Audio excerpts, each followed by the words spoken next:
And good evening. Merry Christmas. Happy holidays, everyone. From here in Corolla this evening is WOBX Live. I'm Sam Walker. Glad to have you with us on this chilly, it's a perfect Saturday evening here on the Currituck Outer Banks. Behind us is the Dare County Youth Orchestra. They're performing right now. We're here for the Corolla Christmas Village. We're going to take you on a tour of that. Our good friend Miles Daniels, who is editor-in-chief at WOBX.com, is going to be my guest to talk about that. Tameron Kugler from the Currituck Travel and Tourism Bureau, she's going to be our guest as well. Talk about things that have been going on all year long and things that are coming up in 2023. And we'll also be joined by Meghan Agresto from Water's Edge Village School and the Outer Banks Conservationist. We can talk. There's so much to get to here tonight on WOBX Live from the Corolla Christmas Village. Stay right here with us.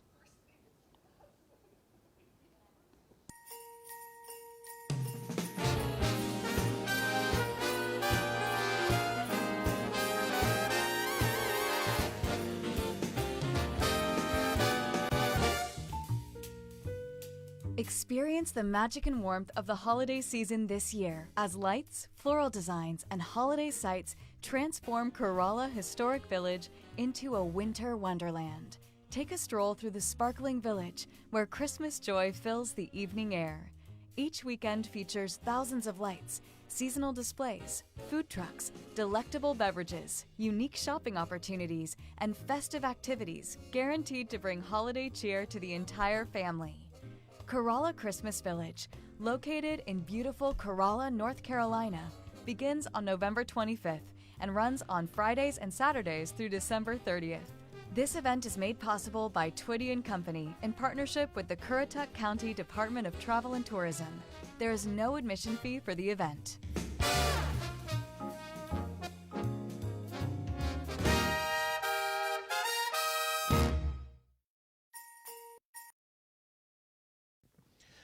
And welcome back, everyone, to WOBX Live. I'm Sam Walker, joined now by Miles Daniels, who is our editor-in-chief at WOBX.com, and, of course, with Twiddy and Company. Good evening, Miles. Good evening, Sam. It's great to be with you in what Andy Williams called, rightfully so, the most wonderful time of the year. Exactly, And yeah. especially doing this from the Outer Banks, North Carolina. I'm behind the camera with our producer, Ben Weiner, so it's nice to be here to talk about what is truly a remarkable event here on the Outer Banks. It is. It is. The second year of the Corolla Christmas That's Village. Right. And tell us what started this, really. What we're seeing on the Outer Banks, Sam, and you grew up here and I grew up here, and we remember the days when our season was from Memorial to Labor Day. Right. And I remember after Labor Day, around the month of October, even the stoplights on the bypass would start blinking because you didn't need them. Right. And now that's not the case. Increasingly, we are seeing more and more visitors enjoying this part of the country, the Outer Banks, during the holiday season. So last year, Tameron Kugler and I, and you'll be having you'll have a conversation with Tameron here shortly, talked about what can we do to provide experiences for those guests who visit during the holiday season at a time when, rightfully so, a lot of our restaurant owners and our retail store owners are taking well-deserved vacations, rejuvenating for the next year in terms of when we have our peak season. And we came up with the idea of creating a Christmas experience right here in historic Corolla Village. And of course, we call it the Corolla Christmas Village now. And from Black Friday this year through to December 30th, every Friday and Saturday from 5 to 8 p.m., we transform historic Corolla Village into what many have called, and I think rightfully so on social media, a set of a Hallmark movie is what it really looks like. And we'll take a virtual tour here shortly. Yeah, we'll do that. And this was something that, like you said, came off just where we saw in the last 2 years, this explosion of growth in terms of our visitor economy in the off season. People ask, how's things on the Outer Banks? How's it at this time of year? Well, we don't have an off season, it seems like, anymore, which is a good thing. And for some, like you said, I mean, it's our time to rest, relax, and rejuvenate for the next season. But being able to have more events like this, and it's not just events here, like Corolla Christmas Village. We've got events that are going on all over northeastern North Carolina now that are really starting to encourage that trying to tie into this. We were last week, of course, we did the boat parade in Elizabeth City.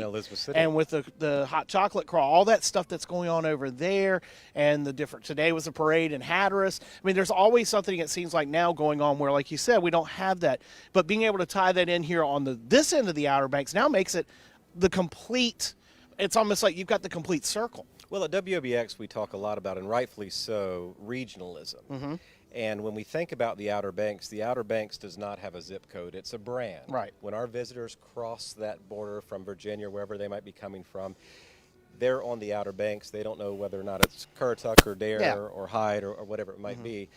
So going back to your point about Elizabeth City, downtown Elizabeth City tonight has tons of holiday festivities going on. You go through Currituck and great parades, and stores are participating in holiday festivities. And you get into Dare County, and you've got the northern Outer Banks with Corolla Christmas Village or Winter Lights in Manio. Right. Regionally in northeastern North Carolina, we have a lot to offer guests who want to come to this beautiful part of the country during what used to be the off season and now is the holiday season. Right.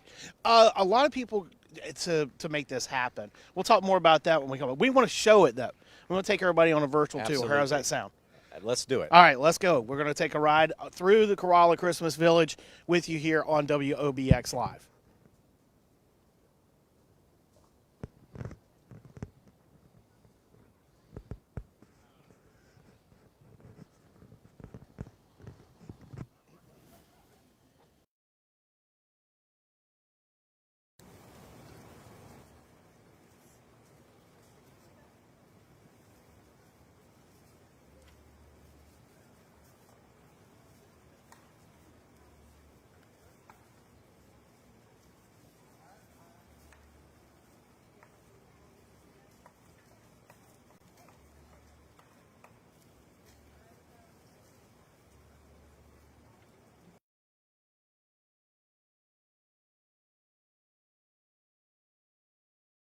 And you're making that left when you see the Corolla Christmas Village sign. You can't have a Christmas village on the Outer Banks without having some honor of the ocean. And so we have this beautiful ocean scene that guests, as soon as they're making that left, are seeing there at the right beside the life-saving station, if you will.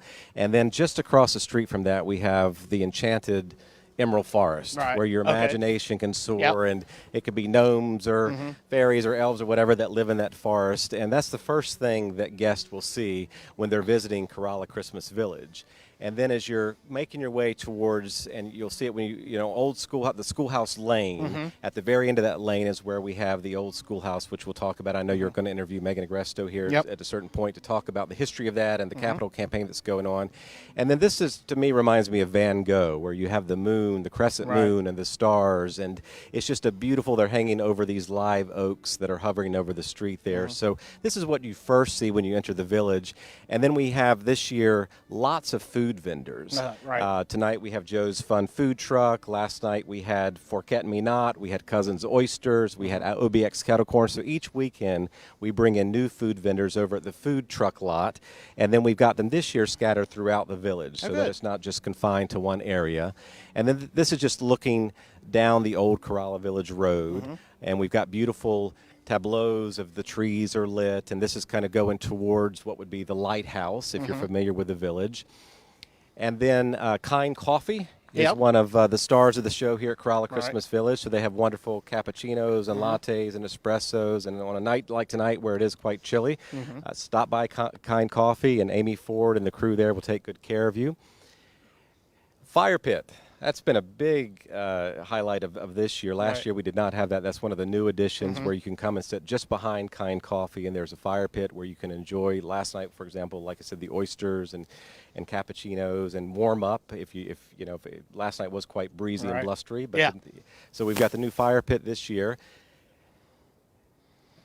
And then let's see, we're going back to, last night we had we introduced that this year, the craft fair. We had about 15 artisans who came in last night for the craft fair. So we had jewelry makers and painters and various artisans who were here, and we had a great turnout for that. So we did that on Black Friday of this year as well as last night. Now, it's not every night, so be sure to check out the Twiddy and Company website.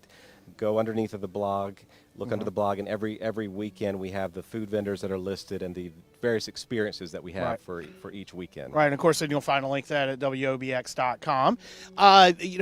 One thing that's been we talked about it last year. Came out here and did a Facebook Live video last year, and being able to tie in more with the Whalehead, getting that part of Corolla on board. Of course, the lighthouse, and I will admit, this is the first year I've truly been able to see the lighthouse from across the sound. I live directly across the sound from the lighthouse. I can see it. Yeah, it is. It really is. Meghan and I can't wait to talk to her about that and the Outer Banks Conservationists. The way they've lit up the lighthouse this year, it really stands out like it hasn't before. And then, being able to have the Whalehead Club now lit up, having the bridge and some of the other aspects, being able to expand that out. I know that's one of the goals. And not just have it here in the village, but able to possibly expand this out to an even bigger event. Well, the Corolla Christmas Village, and during the rest of the year, Historic Corolla Village is just down the road from the Lighthouse and the Whalehead Club, and we have a great partnership with Currituck County's Travel and Tourism Department. Every weekend when we're doing this, they're doing tours of the Whalehead Club, live piano music. It's decorated as it would have been during that era of the 1920s. And then just around the corner there is the lighthouse, and you come on down the street, and then you enter the Corolla Christmas Village. Right. So it's been a wonderful partnership and continues to be a wonderful partnership with the Tourism Bureau there. Yeah. You talked about Kind Coffee right here to our stage right, but we've got other places that are open that folks can visit while they're here. You can visit the old schoolhouse. You can visit Spry Creek, which is a wonderful boutique store that we have here in the village. The Island Bookstore just behind us. We have Santa Claus, who will be here with Sprinkles the Elf at 7 o'clock. So if you're in Duck or Corolla, you still have time to get down to see Santa. The Corolla Chapel is beautifully decorated both outside and in. And that's where you can use the restroom if you're here in the village. That's our official restroom, actually, Sam. And then just down from that, we have the Corolla Village Inn, which is a 12-room inn where folks, if you want to spend the night and book a weekend here in Corolla Historic Corolla Village and enjoy Corolla Christmas Village, you can do that. So there's so much to see and do. The Wild Horse Museum, there's a lot to do while you're here, in addition to the beautiful lights and experiences. And, of course, tonight, as you mentioned, we have the Dare County Youth Orchestra just behind us. So we've got a special announcement to make about an event that has been added to the schedule here at Corolla Christmas Village. Tell us more about it. Sam, this is huge for the Outer Banks. Indeed. So Ruby Bridges, civil rights icon Ruby Bridges, who now makes the Outer Banks, this is her favorite vacation. For the past 2 years, she has been vacationing on the Outer Banks, will be here in the village on December the 23rd from 6 to 8 p.m., just behind us at the Island Bookstore, signing her new book, I Am Ruby Bridges, which Amazon actually just named the #1 children's book for 2022. Oh, wow. That's awesome. So she was here about 3 weeks ago, and we did the Kelly Clarkson show live with Ruby Bridges from the Outer Banks. So we're excited to make that announcement tonight that she will be here Friday, December 23rd from 6 to 8 p.m. signing books. And Sue Salwin, who owns the bookstore just behind us, has ordered a lot of those books, so you can buy them right there at the bookstore. You don't have to pre-order them. She'll have them available for you. More to come on that, both in terms of Twiddy.com and WOBX. We'll be sharing more details starting next week, actually, about that event. All right, so, again, Friday and Saturday night next week, the following week, and then Friday night, the 30th, will be the last for this year. That's exactly right. So, in essence, we have 4 more nights of the Corolla Christmas Village. Now, on Christmas Eve, we will light the village because Corolla Chapel has a beautiful Christmas Eve service, so we want to make sure that the folks who attend that can enjoy the village, but no food trucks or activities that night. So we have about 4 more nights of events, including now Ruby Bridges on December 23rd here in Corolla Christmas Village. Well, we're looking forward to having her. I can't wait for that. My whole family's ecstatic about getting a chance to meet her. So exciting. I mean, we're so honored to have her here on the Outer Banks, and the fact that she now loves vacationing here, as so many people do each year, is just phenomenal. All right, Miles, thank you so much for having us. Well, I say having us. Actually, Sam, before we sign off, I think our producer, Ben Wiener, has put together a clip of Ruby Bridges. For those who know the iconic Norman Rockwell painting, so Ruby, at the age of 6 years old, was selected to desegregate schools in the South at William Franz Elementary School in New Orleans. But if you don't know the story, Ben, I think you've got a video queued up. We'll go to that, and then we'll sign off here, Sam. Okay, sounds good.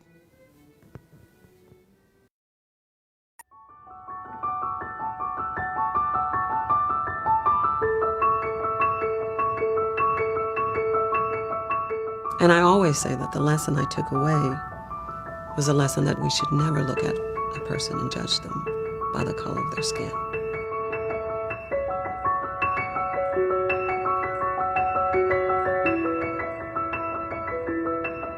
I think if we want to see change, we have to start with each other. And that's exactly what we have to do.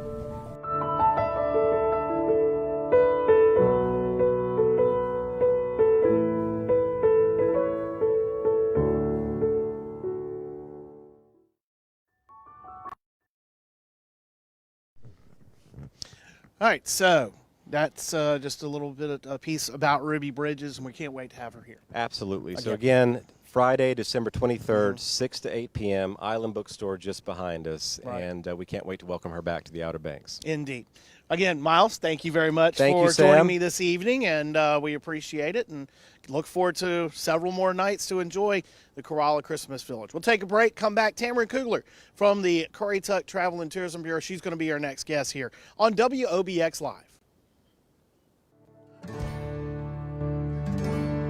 Surrounded by water, Currituck and the people of the Outer Banks have been shaped and defined by its rich coastal and maritime history.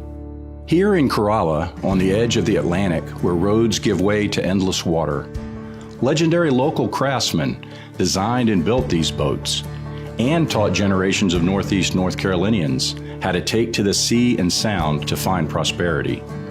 From duck hunting, to fishing, to guiding, to saving lives off the coast, these hardy people both endured and celebrated life on the water.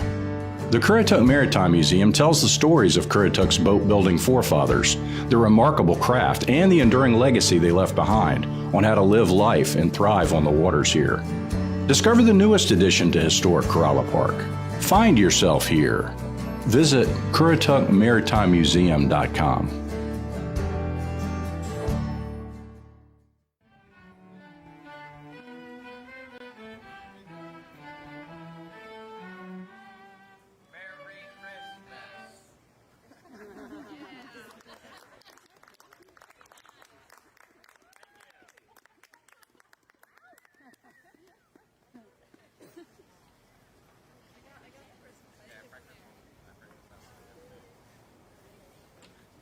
All right, welcome back here to WOBX Live. Of course, enjoying selections from the Dare County Youth Orchestra performing tonight here at the Corolla Christmas Village.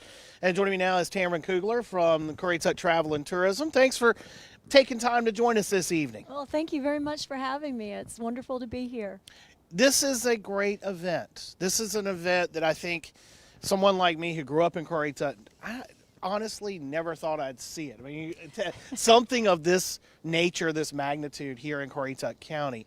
You know, we've had the parade for a while on the mainland for many years. We always had the little Christmas tree lighting at the courthouse. But to have something of this magnitude now, I honestly say it's just such a great thing about living here is we have things like this now. Yeah, it is great. And, you know, I think as our off seasons grow and we have more and more visitors coming to see Currituck, to come to the Outer Banks and see Corolla and also Dare, that it gives us an opportunity to do these kind of things, because when you don't have anybody here, it is hard for restaurants to stay open and retail stores to stay open, but we're seeing more and more people coming during what we call the shoulder and off seasons. Well, let's first talk about how 2022 was here in Currituck County, because coming off a record year for the Outer Banks as a whole in 2021, seeing things we had never seen before, and that including an off season that we never really had an off season. It just felt that way if you think about it. It certainly did. But 2022 was almost like, well, you know, we were just coming out of a record breaker in 2019, then COVID hits, and you know, we rebounded pretty well. So 2022, what do you think as far as, I mean, the initial numbers and looking at how things went this year? 2022 was awesome. And just to kind of give you a little bit of background, you know, as we went into COVID, we were really, really worried about tourism being shut down in Currituck County. And fortunately, we were able to open in May. And what made us so attractive to people were we were a drive-to market, so you could come in your own car, and you're going to a vacation rental. So you're with your family or friends. So you're not in a hotel with a bunch of people that you don't know. So that was very attractive to people. So we started just seeing more and more people coming, which was absolutely wonderful. And in 2021, a lot of people were working from home. Students were still online. So we saw visitors experiencing the Outer Banks during the shoulder and off seasons in a way that they had never been able to do that before. 2022, we saw a little bit less of that as people were going back to work and children were back in school, but we still saw a lot of great numbers. We probably had, in terms of our occupancy tax and sales tax, our best year, even better than 2021. Amazing. So it's and it keeps going. I mean, look around. I mean, there are more and more opportunities for people to come and enjoy the Outer Banks, not just in the summer. And we were discovered, I think, during 2020, 2021. Indeed. That is a great way to put it. People from not just our traditional markets, our traditional visitor markets, being, from Hampton Roads to RVA to Nova, then the I-95 corridor, Ohio, Pennsylvania. That's always been kind of the standard when it comes to seeing license plates. But seeing license plates, seeing people trying to get cabs from Norfolk because they flew in from California, or they flew in from Atlanta. I mean, even flying from Atlanta, or flew in from Texas or Colorado, wherever. I mean, there was a couple here. I think they actually live in Colorado, but they came out here to get away for, this time of year. It's kind of like what we do in the summer. We go to the mountains, they go in the mountains, they come here. So it is to see that, and like you said, that brand now of people who got to try us and they like us a lot. They like us and they're coming back. And when we did some destination research back in 2019, we found that over 20% of our visitors have been here 20 times or more. Wow. That's a brand loyalty like Campbell's soup. Yeah. You just can't buy that. And people come here and they love the slower pace. They love the wide open spaces on the beaches. They just kind of like that more laid back beach experience that Corolla can offer. Well, and so events like this in the off season, but at the same time, things that we've added here. A great example being the boat museum that's here now over at Whalehead, and then things on the mainland. Being able to expand more offerings, those things have happened since the pandemic. So we've seen people experience things that they weren't able to experience before, and they seem to be enjoying it. It always seems to be something new when they come back. And these kind of events are so very, very important. We started out with tours at the Whalehead, and then Miles gave me a great build-up, by the way. I hope I can live up to it. But we started a grant program here in Currituck with Travel and Tourism where organizations could come and say, okay, well, we want to put on this event, and they give us a budget, and we vote on grant funds. And, of course, an event like this needs a lot of money. So some of our grants can be up to $20,000. We'll start that grant process again in probably around mid-January. But this kind of thing allows partnerships, and partnerships give you so much greater marketing power when you're doing it together. And it's not just bringing more people in, it's the relationships you build within your own communities that are so very, very important to keep our visitation up, to keep our visitors happy, and to keep our businesses growing.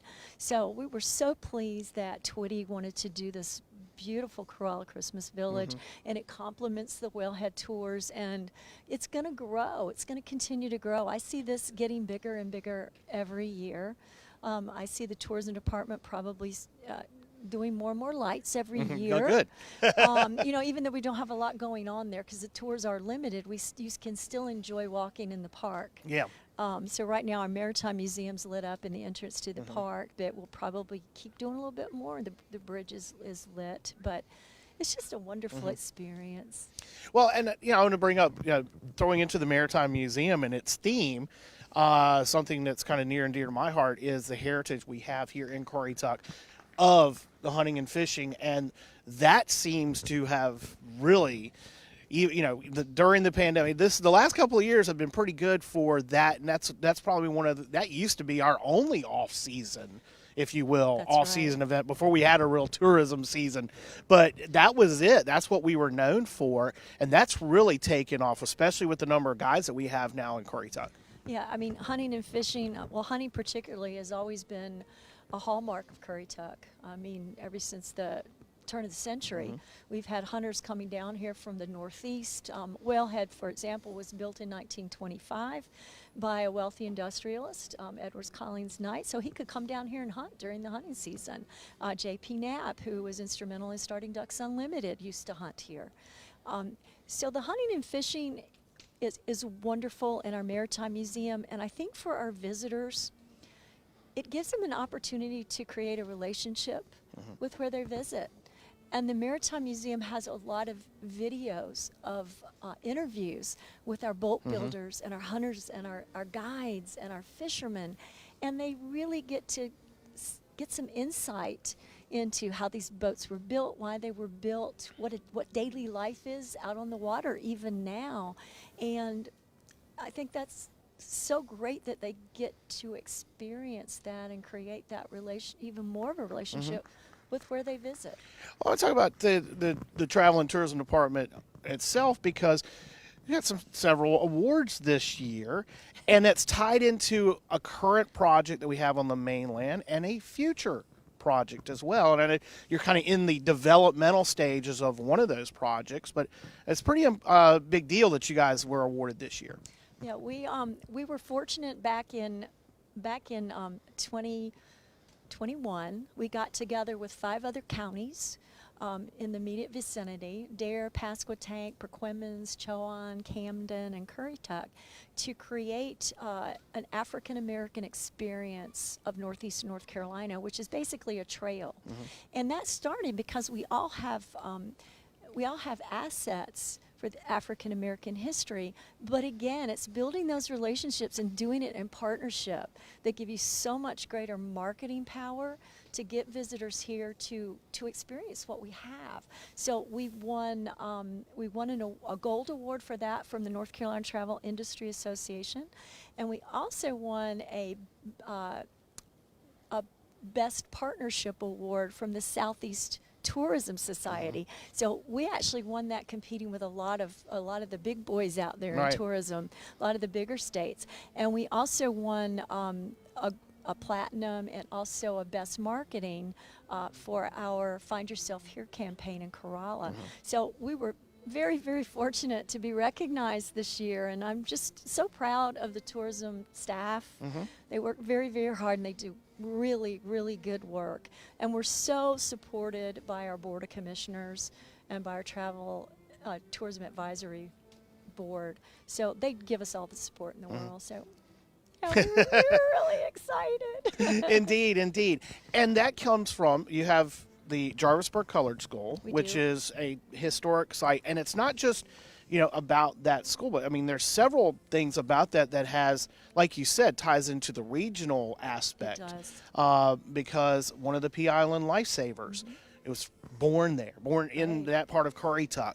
And there's another part of the history of Currituck, and it's not just a history of African Americans in Currituck. This is a very significant story that's about to be told. It's going to be told to people who probably had no idea that this person existed. Oh, you're talking about John Jasper White. Yes. John Jasper White is actually known as Currituck Jack, and he was an enslaved mariner in the 1700s. He was owned by Henry White, and he was actually a seaman. He captained the ships. He was entrusted with that. And Currituck Jack was actually on a blockade run with Samuel Jasper and one of the other whites when they were captured by the British. And they were actually boarded by the British, and they were told to take, the British officers were told to take the Polly, was the name of the ship, and take it to New York. Well, Currituck Jack, they were in the hold, in chains, and he attempted an escape at one point, and he was going to free his owners. He was caught, He was actually tied to the mast. Now, mind you, this is in February. He was tied to the mast and was exposed to the weather for more than 24 hours. So he was exposed to wind and water. He finally managed to talk them into trusting him again, saying, you know, I want to be free, I'm on your side. And as soon as they let him go, he let his owners free, and they retook the ship. Right. And they sailed it into Maryland. I'm not exactly sure I'm not all that well versed on all the details. But anyway, he was sick for a while, 6 weeks. He was ill from the exposure. But the Continental Congress recognized his bravery and recommended that he be set free. He was not. The General Assembly of North Carolina recognized his bravery again. They recommended that he be set free. He was not. Finally, he was given to Samuel Jasper. So Currituck Jack, as Henry White got a little bit older, and you know, sometimes when we get a little bit older, we get a little cranky. And he felt he wasn't being treated well, so he had Samuel Jasper by him. And upon Samuel Jasper's death, he was given his manumission with the condition that he had to buy it. So it took him 2 more years to save up the money to buy his freedom. So what's so significant about this story is we have an enslaved sailor during the American Revolution who had this loyalty to his family, and it's an amazing story. And I think the part that shows his integrity more than anything is in his will. He had his wife named Rose. He bought his wife's freedom. They had 2 sons. And in his will, and he owned a ship at that point, and in his will, he said, first, sell my ship and settle my debts, and then take care of my family. So that was that kind of integrity that this man, John Jasper White, showed. That it's just a great story, a great man. And what we're doing right now is we're after a grant from the Z. Smith Reynolds Foundation to do a piece of bronze artwork of Currituck Jack that will be placed somewhere in the county. So that's what we're working on currently. Yeah, you just had a meeting about that, an initial, I mean, it's not even design phase. You're still in the grant phase, so you're still working on the finances of it, which obviously part of that's tied to what it's going to look like and where it's going to be located. But this is an opportunity to tell a story, again, that not just visitors will learn something from, but those of us who grew up here can learn something from, which is kind of the goal of some of this stuff that we do. Well, you know, during these community meetings, we've had a series of 4 community meetings. What has struck me so deeply is that it's not just an African American story. Yep. It's a Currituck County story, and the whole community's behind it. All of Currituck is behind it, and we are actually at the phase now where we do have drawings. So we're going to be presenting those, and the community will be selecting the one that they like the best, and that will be what we'll get our finances together on. And also they've narrowed it down to where they want this particular statue to be. So we're still in that phase. We haven't selected the site, and we haven't selected the actual drawing. We have to do that soon because the grant's due on January 30th. Oh, wow. Okay, yeah. So it'll be sooner than later again. All right, 2023 will be here in just a few weeks, and already people are booking, people are scheduling, people are, like you said, grants, all that stuff. How can folks make plans if they want to come to Currituck, or if they are here in Currituck and want to make plans to be able to boost the visitor economy, which is what our goal is at WOBX? How can they do that? Well, they can visit Currituck.com, and on there they can see all the wonderful things to do. They can also visit our accommodations page. They can pick a vacation rental company and call them up. I would suggest doing that sooner rather than later, because last year the companies booked up really fast. Yeah. Our visitors are booking early and earlier. A lot of our visitors are booking 265 days out from their vacations. So you know, if you're getting together for Christmas or New Year's and you're thinking about planning that family vacation, now is the time Right. to do it, and now is the time to get that house that you want. Indeed. Don't wait till last minute. So if you want the pool and you want the hot tub, and there's all those things that you want, you better get it now so that you have those amenities. All right, Tameron, thank you so much for joining us tonight. Thank you for letting me talk about my favorite county in the world. And ours too. Tameron Kugler from Currituck Travel and Tourism. We'll take a break. Enjoy some more selections from the Dare County Youth Orchestra here. We're at Corolla Christmas Village here on WOBX Live.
And welcome back here to WOBX Live. I'm Sam Walker, joined now by Meghan Agresto. She is got about 25 titles. I'd rather just let her tell you all about it. Of course, we're at the Corolla Christmas Village, and hope you've been enjoying tonight's performance by the Dare County Youth Orchestra. But Megan's here to talk about all the different things she does, but we really want to focus on Water's Edge Village School. Thanks for joining us, by the way. Thanks for having me. Of course, of course. So, what is exactly Water's Edge Village School? Okay, Water's Edge Village School is the first public free charter school on the Outer Banks. Still, actually, the beach's only charter school. We knew at some point if we wanted families to be able to live and work up here that we were going to have a school. So Sylvia Wolf and I looked into all our options. Turned out charter was our only option for being like, we have a free school if Currituck isn't going to be in charge of it. So that's how we ended up charter. We started with about 15 kids in 2012, sorry. And now we're in our 10th year. So we've got 44 kids. We're hoping to expand to 46 next year. We're in the midst of hoping to build a second building. No, we're going to build a second. You're going to, yes. We're going to Right. build a second building. And we're well on our way into a $1.35 million capital campaign. And the Twiddy family just made it official that the lot right next door to us, that property, now officially belongs to the nonprofit that runs the school, which is the Corolla Education Foundation. It's our 501c3 in case anybody's in the mood to write a check. Right. We'll get all that in for you in a second. I just know I got to keep mentioning. Yeah. So, celebrating the 10th year of having the charter school, but the history of the Corolla Schoolhouse goes back so far. And to be able to, again, to go through the process you've gone through, to revive it and make it once again a school. I don't mean to be tantalizing, but so I'm writing I'm trying to write a biography of all the lighthouse keepers. And I started it during COVID, and this winter I'm hoping to really lock down, sort of finalizing it. And there was a keeper we had, Louis Napoleon Simpson. He gets fired twice. Only keeper we have. Only keeper I even know of who gets fired from any lighthouse and gets rehired. Anyway, it doesn't go well for him. He gets fired again. He becomes a public school teacher out here. Then he beats the crap out of a 10-year-old student. Again, that doesn't go well, so then he's got to shut his public school down. And then anyway, there is a long history of having a public school here in Corolla, and it's often tied to the Currituck Beach Lighthouse.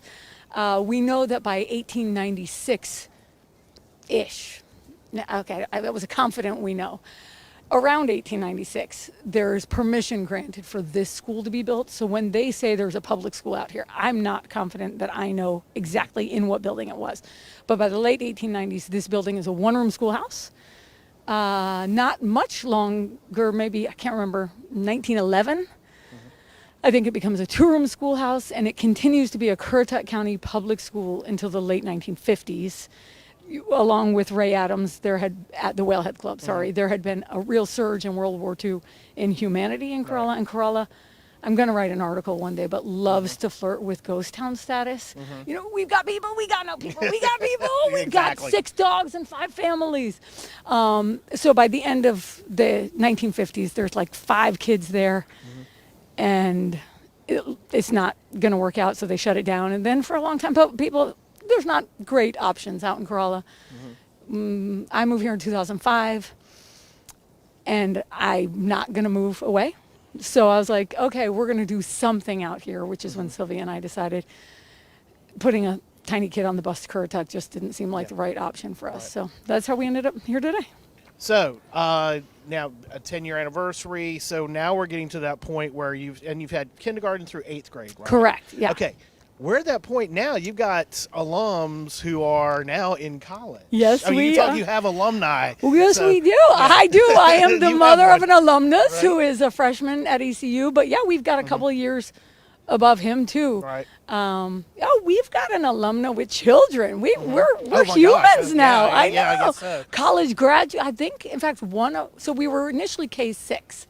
And so one of our 6th graders is graduating this year from college. Oh, wow. Yeah. Where? One of the UVA schools, but not the one in Charlottesville. Okay. Sorry, Tay. All right. Can't remember. So, With that being said, we've talked a little bit about the capital campaign. Of course, in the schoolhouse that is roughly 100+ years old. Right. But it's serving its purpose and will continue to serve its purpose. But to really be able to serve the number of children that you have now in Corolla and elsewhere, and that's one thing about a charter school is it's not just limited to kids who live here. You got kids that live on the mainland, live down the beach. They want to come here. They can. Yeah. To be able to do that, you need more facilities. Right. So when we first opened, we did not have a waiting list. I think it took us a couple of years to get enough to become well enough known Right. that people said, oh, wait, that looks cool. And then with COVID happening, so there's been a couple of different phases, right? But in the past few years, we've had about 20 to 25 kids who didn't get in after we drew a lottery. So people think that there is some criteria to get in or that we can somehow choose who our students are, and that's not the case for us. We have a non-discrimination clause. We can't even ask almost anything, not grades, not gender. Right. What is your name? What grade are you going into? And we put you in our lottery. If we have more students on that list than we have openings, then we do a drawing out of a hat. We tend to draw K1 first because we're trying to refill that Yes. classroom. Right. And we have done a pretty good job of keeping about 5 kids per grade as we grow. This year, I'd love to get this right. We have 7 kids graduating. Could be wrong about that. 6 kids graduating and 2 additional openings. So I think we'll have 8, as long as nobody gets deployed or moves away, we'll have we'll have 8 openings for next year. And we've opened that lottery now. So Thanksgiving week, we open it. Charter schools are mandated to keep a lottery open for at least 30 days. But yeah, any North Carolina child can apply. Corolla is a little bit of an interesting spot because we do have people who are like, hey, if I get in, I'll move. Right, But yeah. here's my Virginia address. And we say, no, that's not going to work. You need a Virginia address. You need to be able to prove That's it. interesting. Okay, yeah. Yeah, but Corolla's we're probably one of the few schools that deal, or maybe any of the border Right, schools yeah, too. yeah. But people want to move to Corolla, but they don't want to move here if it means having to transport kids. Yeah, yeah. So the capital campaign itself, you've already mentioned that the Twiddy family has donated, and you've guys signed over the property next door between the schoolhouse and the lighthouse for the property. But now you're in that phase where you've been able to tap into some grants. You've had the generosity that's been shown by people who maybe only spend a week a year here. Or have made this their second home. They're, they are property owners. They own a home here and come on occasion. But the generosity has just been shown by people of all walks of life to your school. It's Absolutely. just amazing. People who don't have kids, people who love Corolla, people who wish they had kids in our school but are never Right. going to move here, but have a romantic notion that if it only would have been, we've had a lot of generosity. Actually, the HOA for Corolla Village had to amend their covenants to allow us to have anything other than just a house built there. So we were grateful to them. Those folks have even not only changed their covenants, but donated money. All up and down the beach, people have said, yeah, we see a need. And again, because Dare County, we've never had anybody who wasn't Dare or Currituck, right? But even people in Dare County, the Outer Banks Community Foundation's been incredibly generous to us. We have an individual donor who lives in town who has no children of his own, who gave us $250,000 and sits on 2 of our committees and shows up every week. So it's been great. Yeah. Yeah. I mean, and lots of anything from $15 donations to $2,500 donation and on. All right, so the capital campaign gets complete. What are you looking at? Probably a year or so turnaround from the time you get that money all straight to being able to start seeing trusses in the air? So we're hoping that hopefully by March. So we're getting drawings completed. So we've got some renderings, but looking for drawings to be back to us in the next few weeks, put those out for bid, and hopefully have a hole in the ground in March. Oh, nice. So Yeah. sooner than later. Oh, yeah. Okay. Yeah. All right. All right. Well, let's shift hats now, Okay. if you will. The Outer Banks Conservationists, which is the group that manages and owns the Currituck Beach Lighthouse, the Currituck Beach Light Station, also has Island Farm down on Roanoke Island. Let's start with the lighthouse first, because just coming right as COVID starts, you got this great plan getting things renovated at the keeper's quarters, getting it renovated, or renovated, but the repaired, necessary There's repairs. always work, A whole yeah. bunch of work. Yeah. Same thing on the lighthouse itself, and then COVID hits, and boom. you get to a certain point. I mean, literally, the pandemic started almost within a couple of weeks, if not a couple of days. That's right. That the work started on renovating. But now, 2022, it's all done. But tell us more. Over the last 2 years has been a very interesting time for the Currituck Beach Light Station. Yeah, and actually, I'll just make one point because I'm a stickler for the way things are to be accurate, which is that the Outer Banks Conservationist owns the tower. Right. The state of North Carolina owns the property around us, and we lease the houses. And the United States of America owns the lens. Right. So I just always think that's interesting, and it's a good indication of working together, honestly. So yes, the Coast Guard keeps the beacon going and flashing 3 seconds on, 17 off. We own and do all the maintenance on the tower. We leased it in 1990 from the Coast Guard, and then this century we gained the deed. And so, so in 2020, we had work done. It was meant to be in 2 mobilizations. So they left, wasn't it February? No, March 13th was the big day, right? It was like Friday the 13th of March. So they had left at the end of February, and they were supposed to be back, go just get some pieces of metal cast to replace up on the tower and come back 6 weeks later. And we just couldn't see them again because we were considered a museum under Governor Cooper's mandate, so we were not allowed to open the entire summer of 2020, and that was something. So obviously, like any Outer Banks business, that is when almost all of our income comes in, and so we had to tell our contractors, we're sorry, we just can't pay you. You cannot come back, and they were so incredibly generous to let us keep the exact same contract and come back more than a year later. So the things now, 2 years later, all that stuff's done with the ironwork that was done at the top, new roof, among other things. No. So the roof is not new. You're good. I'm impressed if you get this right. I'm trying to remember here. I'm going off the fly. So you're tell doing us great. Some of that work that was done. Okay, right. So just essentially the part of the roof. So the roof is copper, and where it connects to the glass of the lantern, needed all 16 of those pieces needed replacement. Everything at our lighthouse is either 4, 8, or in 16 pieces. All of the ironwork that keeps the glass in place had to be separated, right? So dissimilar metals will rust the iron, so they had to take those pieces apart and just isolate them. And the 2 bands, our windows, the iron framing of our windows got blasted, repainted, and fixed where needed.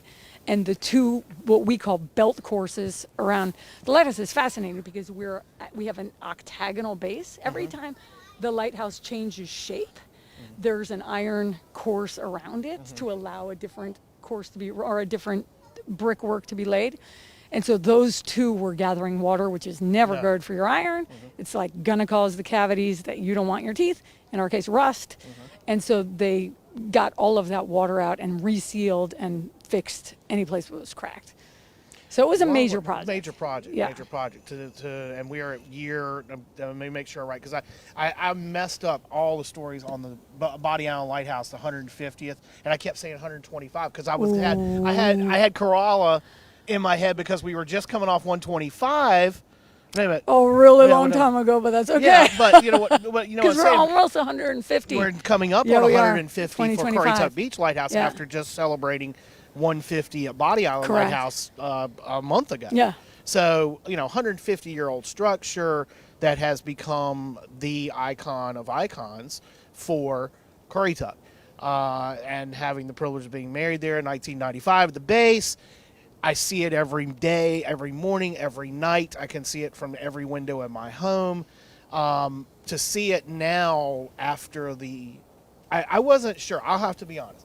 I wasn't sure that LED was going to be the way to go, but it has. It actually. No, come on. I mean, okay. It's not.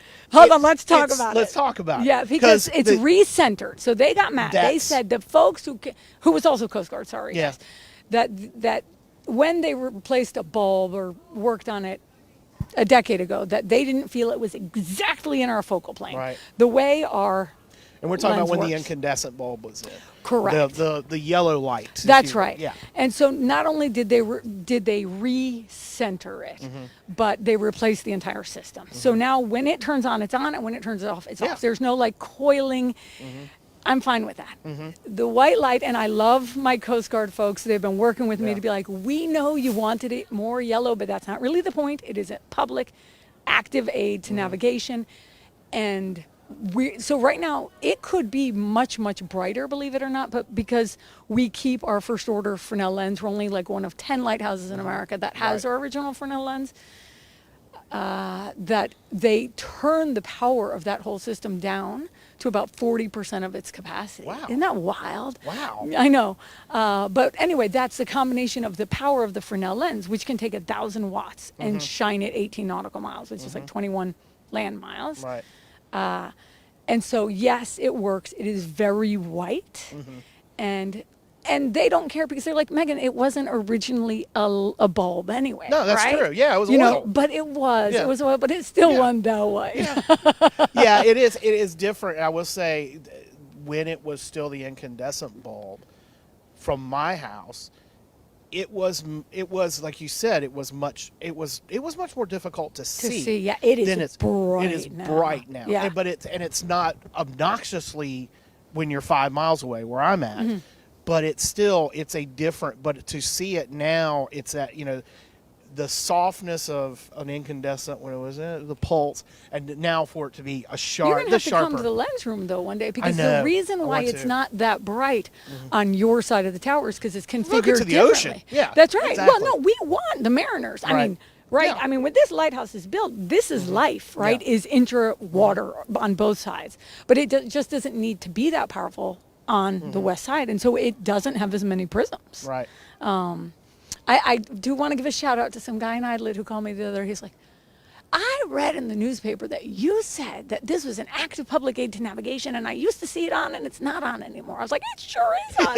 I see it every night, and I saw it last night. I said, I think you've become a less patient person. 17 seconds is a long It's time. a long time. I want you to go out tonight and call me tomorrow if you don't see it. And he never called me, so I just want to say, good for him.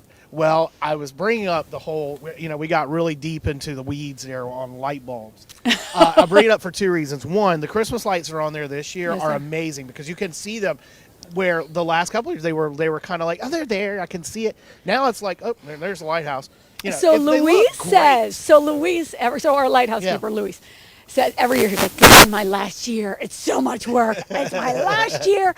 So I'm going to go big this year. Every year, he says, I'm going to go just big this year, last year. I'm like, there is no way this community is ever going to let you. In fact, even people this year probably got nervous. Our buddy Channing was like, I'll help. I'm going to come volunteer. And I think he did. So not that Luis needs more and more people helping him Yeah. on that, but we did have some people this year who were like, we're going to make it happen. Looks good. Yeah, and it really looks good. Well, and the other reason I bring up what you've done with the Currituck Beach Lighthouse is because what's getting ready to happen down at Cape Hatteras what you guys have learned from your restoration and what's getting ready to happen and was just approved this month, well, in the last 2 weeks at Cape Hatteras Lighthouse. There's that being able to share information. Oh, why did Dave Hallett give me a shout out? out? Yeah, exactly. Yeah. So Thanks, Dave. yeah, it's great that because you've been able to experience having to do what you've had to do to maintain it, to make it a visitor destination and keep it open for the public to be able to climb. And the National Park Service facing that same challenge with the nation's tallest lighthouse. I know that's something of those lighthouses are a piece of our our heritage, and we're probably most proud of those of anything else when you grow up here. But I know that's something special to be able to do that now, to be able to preserve not only your lighthouse, but be able to preserve all of our lighthouses in North Carolina. Yeah, and we're the only, of the tall brick and mortar lighthouses, we're the only one owned and run by a private nonprofit, right? And so we get funded a little bit differently. Right. Still, we do have to save money to be like, okay, in 6 years, we got to deal with the metal work. We got to we got to scaffold it again. But, they get funded very differently. So a lot of times it really have to wait for big, Luis and I live there year round too. So something needs a little fix, we'll get it fixed, right? As opposed to trying to get a big federal project to support it. So it's just run a little bit differently. But I'm really excited for Cape Hatteras. Yeah, and to be able to share that institutional knowledge that you have with them, to be able to do what's going to have to be done there, and to see what they're going to be doing with the site, and be able to redo it, to really take that to a level of the historical or the historical layout. Accuracy, that's right, yeah. Historically accurate layout, which you've been able to do, other than the fact that really, if you think about it, to be historically accurate, there shouldn't be a tree anywhere near this No, thing. that's exactly you know, right. I mean, Yeah. think how this has grown up, and the village Oh, here I itself is completely different than what historically accurate is. But I think the charm of Corolla would go away with that historical accuracy. Yeah, right. If you got rid of the trees, it Yeah. would be hard to have that same sense. But you know, it's very interesting actually, because as I try to write some way to make us nationally significant on our National Register application, I've been working on updating this. The trees are a little bit of a sticking point, but we can see that after the Ash Wednesday storm, the state of North Carolina comes and plants. They did not love the whole washover idea at all. So a lot of those trees far predate OBC's involvement at all. But yeah, you used to be able to see the keeper's house from the ocean. Yep. In fact, we have a little drawing of it in a light list where someone at sea drew the entire coastline from that vantage point. All right, well, let's head down south now. Let's talk about the Island Farm, because you're just coming out of celebrating the Christmas celebrations that are going on there. The Island Farm on Roanoke Island. People may never say, what are you talking about? Tell us more about that. Okay, isn't it funny though? Like, I'm just thinking that a friend of mine today went into the Whalehead Club who lives here. She had never been in before. Right. And I meet people all the time. So I try even to use my Facebook page to be like, go to the Island Farm. They do incredible events. Yep. They really keep it fresh in terms of being like, let's interpret 1920 and the Spanish flu on Roanoke Island. Right. But so that's a historic farmstead that is sort of interpreting pre-Civil War life on Roanoke Island, which is interesting for a variety of, even leading up to the Civil War.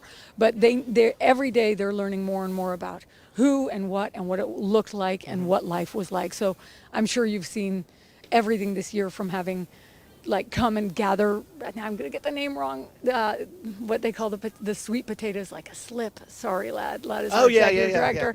Right. But you know, it's open seasonally, but not every day of the week, but still open seasonally. Same as the lighthouse is, mid-March to the end of November. And they have a lot of events, right? So there's actually they've got 2 of the Corolla wild horses that were taken off the beach that are down there. And they have just recently one, I want to get this right, Rainbow maybe, see, I'm not a great spokesperson for the Island Farm, is now able to be ridden, which is new. We've got an incredible farm manager down there too, who's just incredible with animals.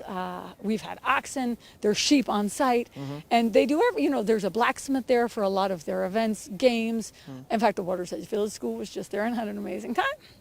Well, and I talk about the Island Farm because it's another destination, but you talk about it tells a story that of the Outer Banks and really of northeastern North Carolina very accurately in a period that kind of is almost not ignored, but it's in a hole, because we know so much about the Raleigh expeditions in the late 1500s, and then the Revolutionary War, and then the Civil War, and don't forget shipwrecks, right? Yeah, and pirates. But right. What really happens for Roanoke, at least in my understanding, for Roanoke Island to become open up at all, is the canal. Yeah, right? Exactly. So once you get the Dismal Canal and the ANC coming down, right, then you can really go from D.C. and Baltimore and Philly, but essentially a president of the United States could come down and go hunting in, I can't remember, the early, 1803 or, early on to get into that area. So from that area, from that time period until the Wright brothers fly, there's just a lot of humans, not a lot, there are humans making it work, and it is not easy. No. Right? You are farming, you are fishing. If you're lucky, and this is what we know about our lighthouse keepers and postal workers, there are very, very few jobs that really pay you money annually, year-round salary jobs. Right. But so the lighthouse even falls into that period of time, which is you are sailing to get to places. Elizabeth City is kind of where you're going to base camp from if you need things to happen. And it's really not until the Wright brothers get on the map, and then the Wright brothers Memorial shows up, and bridges, infrastructure gets built, and dunes get built, and trees pop up, that it becomes a place where you might be like, hey, let's go live an easy life. Let's get romantic about the Outer Banks instead of let's wish It we was a lived someplace easier. hardscrabble. Absolutely. Hard scrabble. It was not for the faint of heart. We can use Right. all the different analogies for Right. it. So. But the Island Farm, you find that again on Roanoke Island. Info. How can folks get info about what you guys do between and we'll start with Waters Edge Village School. What's the Okay. best way to get info? Great. Well, the best way to get info is either to follow us on social media, Waters Edge Village School. We're on Facebook, we're on Instagram, or at our website, watersedgevillageschool.com. As far as the conservation, the Outer Banks Conservation. OBC, Outer Banks Conservationist, incincorporated.org, and that has both sites on it. So that contains the lighthouse information and Island Farm information. And I post a lot of things. We have separate Facebook, Instagram, social media sites. We post a lot of stuff on that too. The lighthouse might open for climbing the week after Christmas. I'm never willing to say that out loud until I see how many wires are up there for the Christmas lights. Oh, right, yeah. Right. And so it's looking pretty safe up there.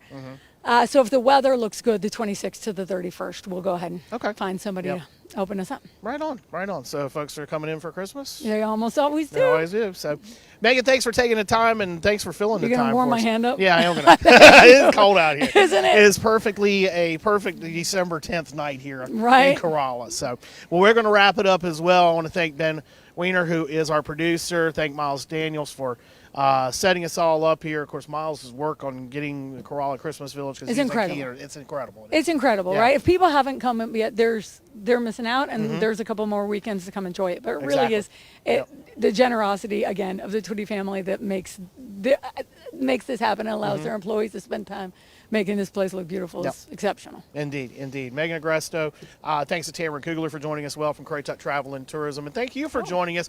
We're gonna my step. gosh. Yeah, Thank you. there's a Hey, camera there. And thanks for the Dare County Youth Orchestra who's performing tonight. They wrapped up earlier than I say earlier. We just went longer than They were expected. incredible. They are. They really are. Yeah. That's a great. We got to do a story on it. Yeah. We'll have to do a story on it. So.